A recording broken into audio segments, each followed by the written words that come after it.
The risk from natural disasters is low compared to the risk we pose to ourselves.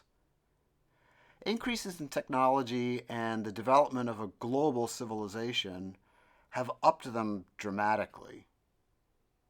To make things worse, there are significant barriers. Some of these are institutional and involve the limitations of governments and markets. Others are psychological and involve the way people think about crises. In order to lower existential risks, we need to recognize and address these obstacles. Existential risk has always been a problem due to natural disasters of large magnitude.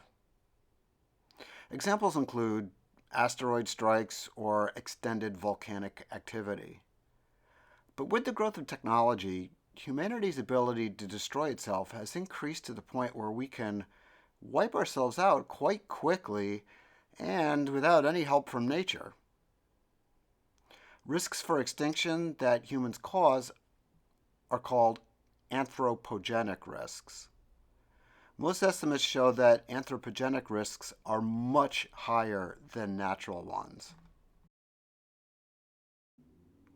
Increased globalism is also producing many problems that we didn't have before, including climate change and fast-spreading viral pandemics.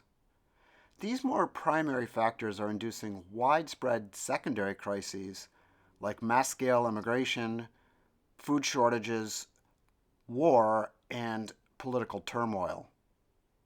In short, problems used to be more localized, whereas in an interconnected world they are magnified and spread.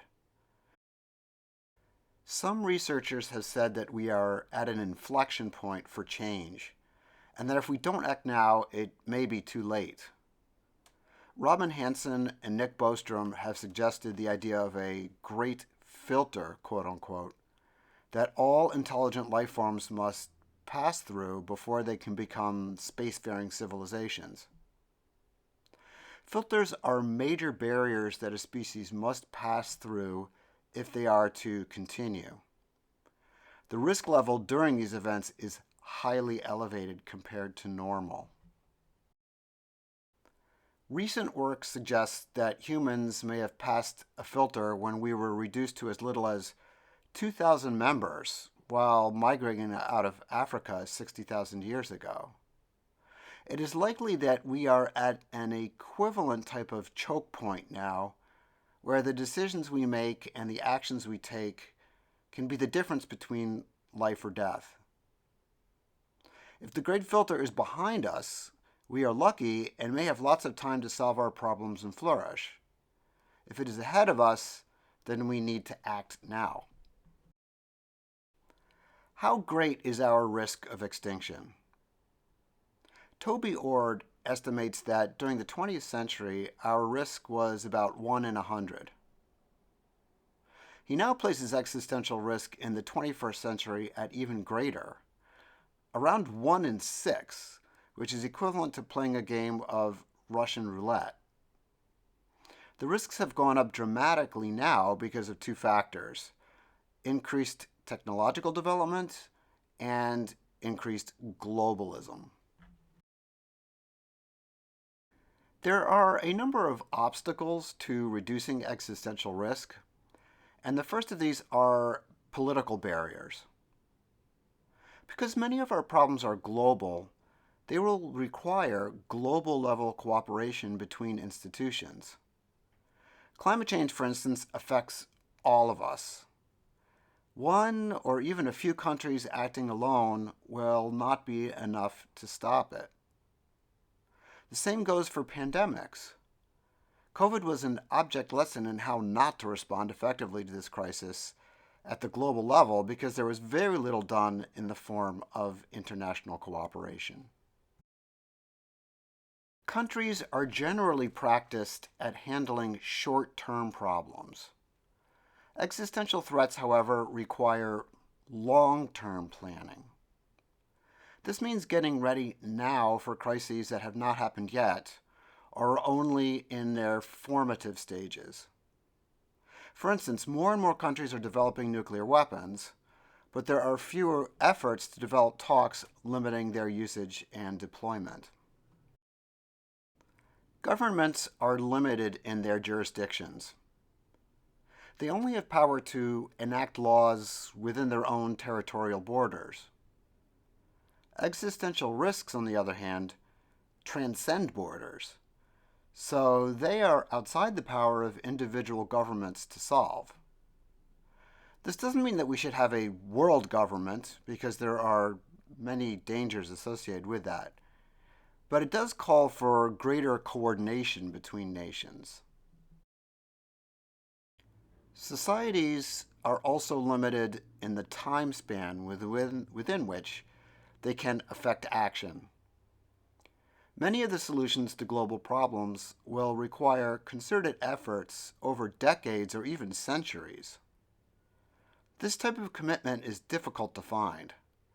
It requires intergenerational efforts and not just one-off responses to isolated crises.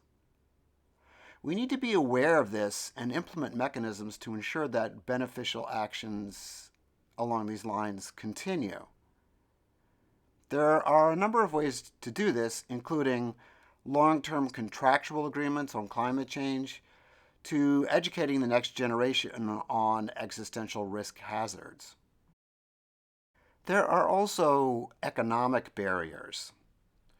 Markets tend to value the now rather than the long term.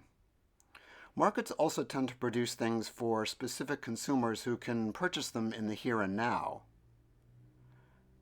Existential risks instead affect all of us. Clean air and water are examples of public goods. They affect every creature on the planet. Markets are demonstrably less able to provide these sorts of goods. For example, to prevent the next pandemic, we need to work on developing new vaccines and speeding up the rate at which they can be developed. Sadly, there is little economic incentive for pharmaceutical companies to do this. Money can't be made off of a disease that hasn't happened yet. There are other more psychological barriers. The Arithmetic of Passion website is maintained by Decision Research, an institute that investigates decision-making. According to this source, there are 3 important cognitive emotional barriers to solving large-scale problems. We provide a brief sketch of these in what follows. Scope neglect is the idea that we don't value the scope of a problem proportionate to its size. In one study, people were asked how much they would pay to save ducks from an oil spill. As the number of birds affected went up from 2,000 to 200,000, there was only a small corresponding increase in the amount of people who were willing to pay, going in fact only from $80 to $88. It is easier for us to think of a small number of things. We have difficulty conceptualizing large-scale events and don't know how to value them effectively. A second phenomenon that is related to scope neglect is called psychic numbing. It is the indifference that people have to the suffering of large numbers of people. Most of us care more about one person than we do about millions. If we are told the story of a child who dies of starvation in Africa, we feel more empathy and sorrow for that individual than we do for a large population in Ethiopia suffering from the same plight. Perhaps this is because it is easier for us to think about one person than about large numbers of people in the abstract. Despite what we have said above, people are less willing to help one person when they are made aware of the larger context.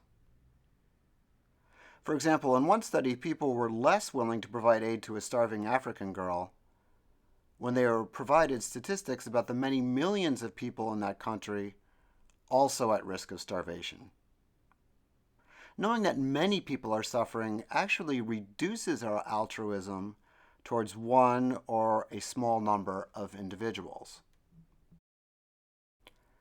When presented with competing trade-offs, we often default to thinking only about one that is more prominent and ignore the others. For example, the prevention of genocide is a top priority for many nations, but that often gets neglected if acting upon it conflicts with issues of national security or economic interests.